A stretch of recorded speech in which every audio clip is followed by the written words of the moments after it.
2 दिन के प्रदर्शन, धरना, तोड़फोड़, आगजनी, इन सब के बाद आज अगर कहें तो नेपाल एक तरह से थोड़ी बहुत शांति थी।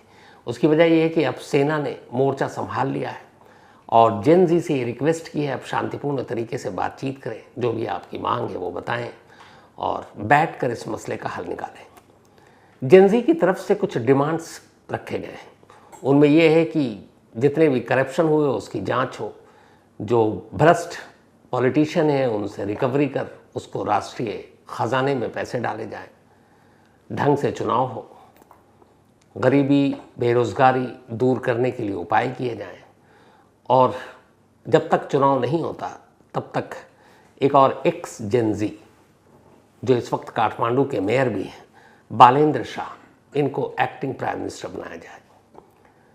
तो अब थोड़ा बहुत मामला सुलझ रहा है और अब बातचीत आगे होगी और उम्मीद यही है कि नेपाल वापस शांति के रास्ते पर लौटेगा और वहाँ की जो लोगों की उम्मीदें हैं, भ्रष्ट नेताओं के भ्रष्टाचार को ख़त्म करना, सभी में बराबरी, वो शायद पूरी हो। आज की कहानी जो मैं आपको सुनाने जा रहा हूँ वो ये है, कल आपको जेन जी के बारे में डिटेल में बताया, लेकिन इस जेन जी के 2 ऐसे चेहरे थे जिन्होंने नेपाल में वो कर दिखाया जो पिछले 17 सालों में नहीं हुआ। ये 2 चेहरे कौन हैं और इन्होंने ऐसा क्या करिश्मा किया था जिसकी वजह से हुकूमतों की चूल्हें हिल गईं। ये पूरी कहानी आपके सामने पेश है। बस इस कहानी को समझने के लिए थोड़ा सा नेपाल को भी समझना ज़रूरी होगा।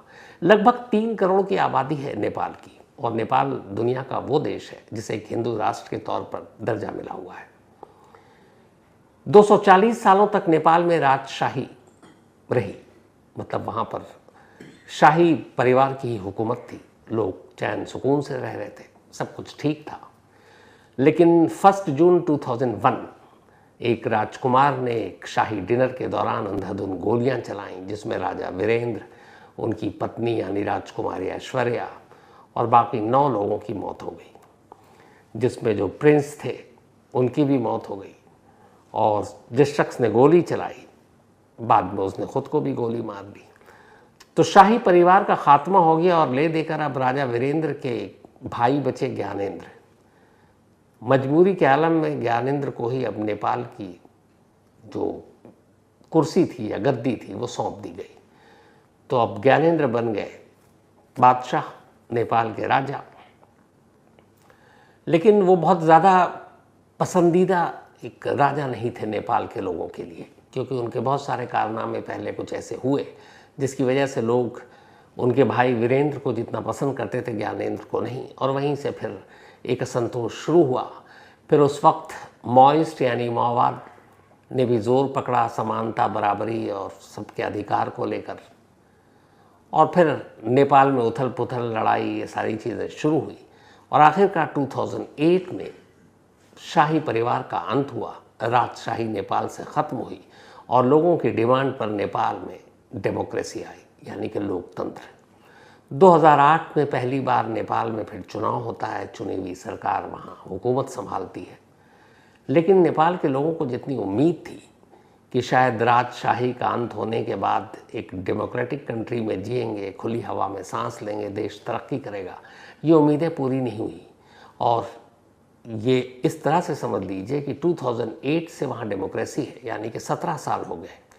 लेकिन इन 17 सालों में नेपाल की हालत नहीं बदली, उल्टे इन 17 सालों में 13 सरकारें आई और गई। और इसकी वजह यही थी कि वो जनता की उम्मीदों पर खरा नहीं उतरे। जो भी सरकार आई वही अपना जेब भरने में लग गई। नेपाल की जो बेचारी जनता, मेहनतकश जनता, वो अपने आप को ठगा महसूस करती रही। आज भी नेपाल की इकोनॉमी 28% उन नेपालियों पर से है जो नेपाल के बाहर दुनिया भर के देशों में काम करते हैं। नेपाल के लोगों की मेहनत, उनकी ईमानदारी, वफादारी पूरी दुनिया में जानी जाती है।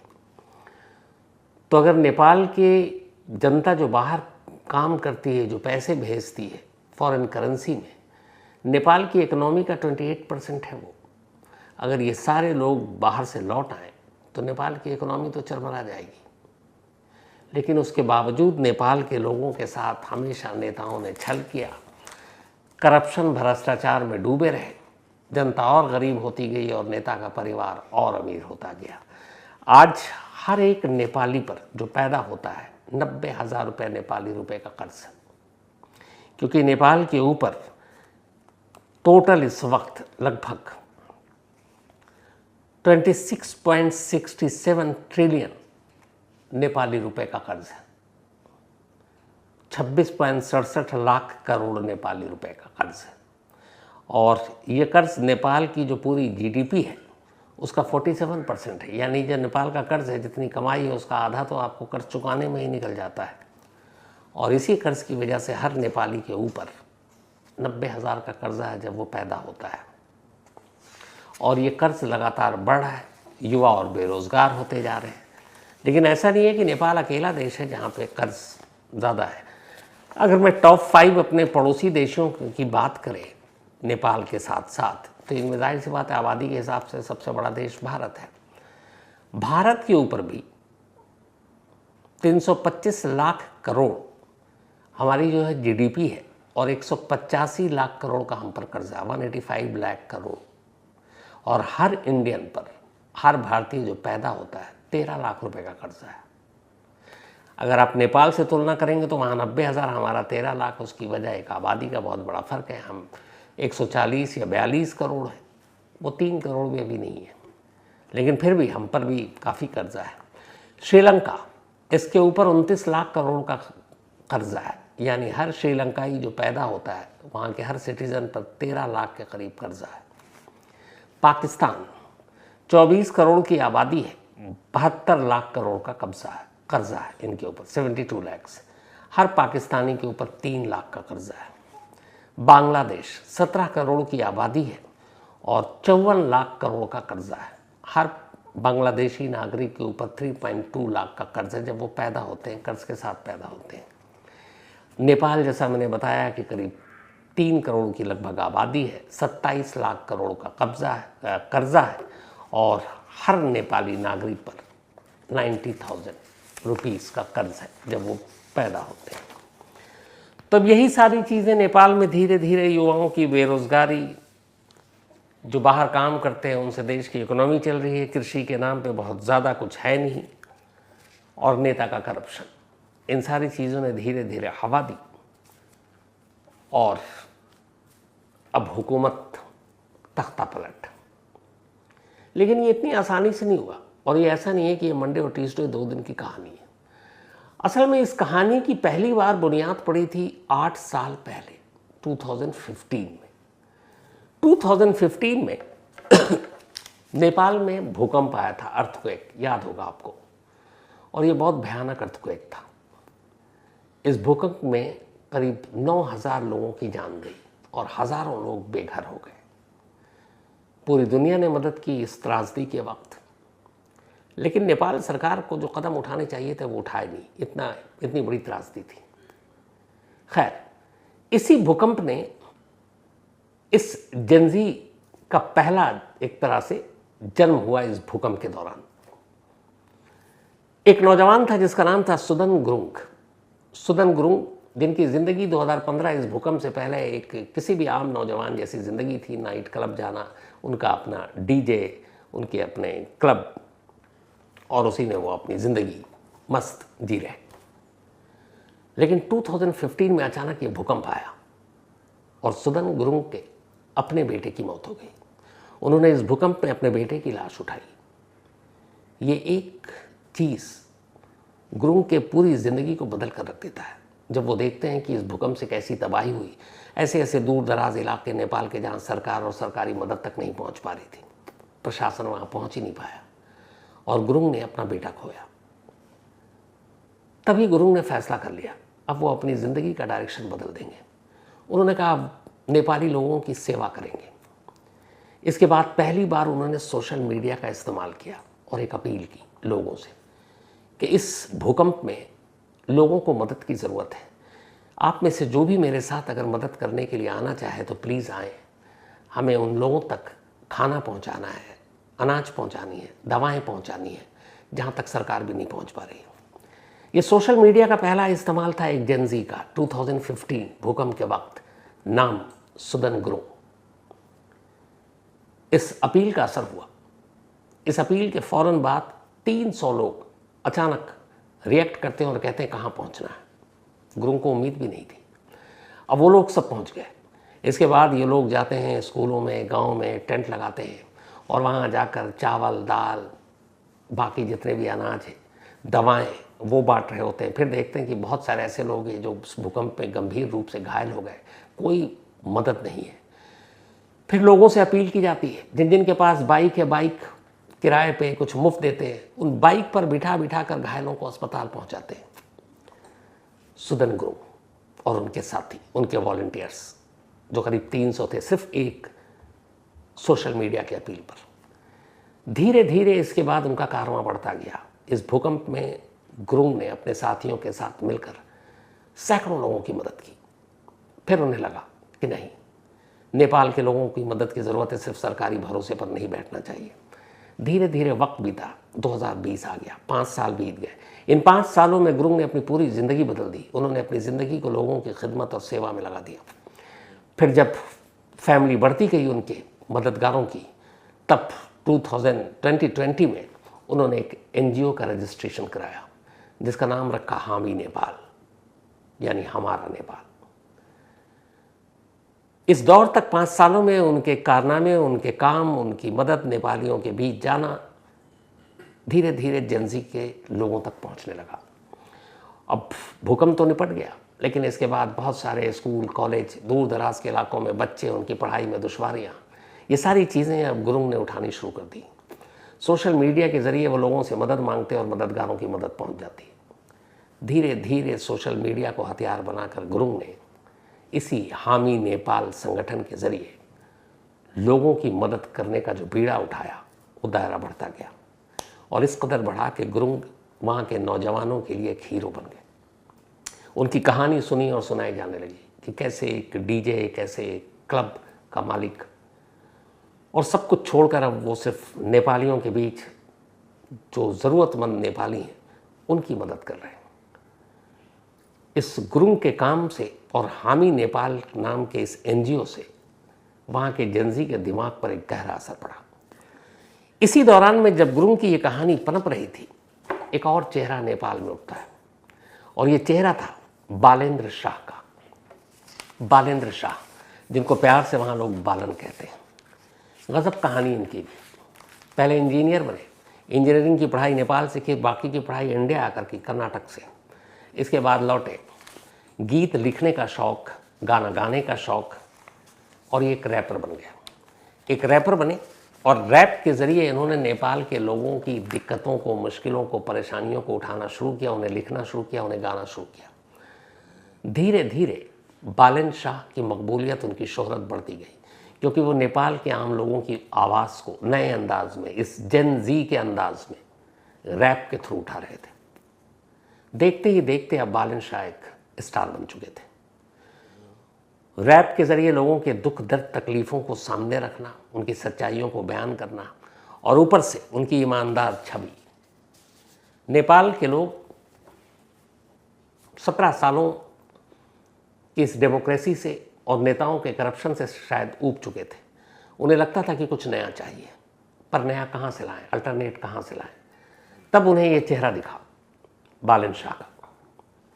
बालेंद्र शाह को भी पता था कि यहाँ राजनीति में कदम रखेंगे, किसी पार्टी को ज्वाइन कर लेंगे तो फिर थोड़े दिन बाद वो भी उन्हीं के रंग में रंगे होंगे, और उनकी छवि बड़ी ईमानदार की थी।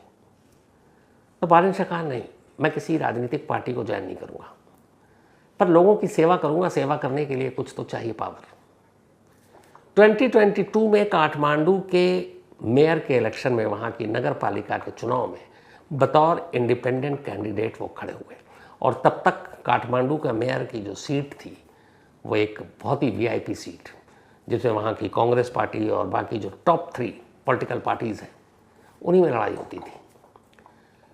तो जब बालेंद्र शाह ने वहाँ के मेयर के लिए चुनाव लड़ा, सब हंसे थे कि एक रैपर आया है, अभी तक लोगों के गीत, और इसको बस उठाकर ये क्या कर लेगा। चुनाव हुआ। जब चुनाव का नतीजा आया, पूरा नेपाल चौंक उठा। एक जेनजी, एक रैपर जो अपने रैप के ज़रिए जेनजी को जगा रहा था, ऐसे ऐसे मुद्दों को उठाकर एक आज़ाद उम्मीदवार के तौर पर काठमांडू के मेयर का चुनाव जीतता है और वहाँ का मेयर बन जाता है 2022 में। ये नेपाल की राजनीति में एक नई शुरुआत थी। किसी ने सोचा नहीं था कि बड़े बड़े धुरंधर, बड़े बड़े पॉलिटिशियन, बड़ी बड़ी पार्टियों को हराकर एक आज़ाद, एक जो इंडिपेंडेंट है, एक निर्दलीय उम्मीदवार मेयर बनेगा। लेकिन बालन शाह इतने फेमस थे जेनजी के बीच में कि थोक से उन्हें लोगों ने वोट दिया। अब पहला चुनाव तो जीत गए, लेकिन जिम्मेदारी अब बड़ी थी, क्योंकि अब दिखाना था। इससे पहले बहुत बार धोखा खा चुके थे। एक एंकर ने भी चुनाव लड़ा था वहाँ पर, लेकिन उस एंकर ने चुनाव लड़ने के बाद वो जीता भी, पर फिर वो उम्मीदों पर खरा नहीं उतर पाया। उसके ऊपर बहुत सारे इल्ज़ाम लगे, तो लोगों का दिल टूटा हुआ था। अब बालन शाह चुनाव जीत चुके थे। अब बालन शाह से लोगों को उम्मीदें थी कि बालन शाह क्या करेंगे। इसके बाद जो उन्होंने किया, नेपाल के लोगों को एक नई उम्मीद जगी कि नहीं, जो फिक्स पॉलिटिशियन है, जो घाघ नेता हैं, उनसे हटकर एक नया बंदा जो पॉलिटिक्स में है ही नहीं, एक रैपर, एक आम लोगों से बीच उठकर आया, वो डिफरेंट काम कर सकता है। और यही चैलेंज था बालन शाह के सामने, और उन्होंने करके दिखाया, वो भी काठमांडू में। कैसे? जब बालन शाह मेयर बने तो काठमांडू के म्यूनिसिपल कॉरपोरेशन में करप्शन चरम पर था। वहाँ ये था कि भ्रष्टाचार के अलावा कुछ है नहीं, भ्रष्टाचार और रिश्वत के बिना कुछ काम ही नहीं हो सकता। और ये बात बालन शाह को मालूम। काठमांडू जैसे नेपाल की राजधानी में एक आम आदमी एक वहाँ का मेयर बनता है और उसको करप्शन ख़त्म करना है, जिसके ऊपर बड़े बड़े पॉलिटिशियन का हाथ है, क्योंकि पैसे उन्हें भी जाते थे। और लोगों की निगाहें थी कि ये बंदा ख़त्म कर पाएगा कि नहीं। मेयर बनते ही बालन शाह ने जो पहली जीत हासिल की वो ये कि उन्होंने वहाँ की नगर पालिका, म्यूनिसिपल कॉरपोरेशन में जितने भी करप्शन के दरवाजे थे सब बंद कर दिया। धीरे धीरे लोगों को एहसास हुआ कि अगर कोई चाहे तो कर सकता है। भ्रष्टाचार के खिलाफ इस बड़ी जीत ने बालन शाह का कद बढ़ा दिया। इसके बाद दूसरा था काठमांडू की गंदगी। म्यूनिसिपल कॉरपोरेशन का एक कंट्रोल हाथ में होने, मेयर की वजह से अब काठमांडू की सफाई का बीड़ा था।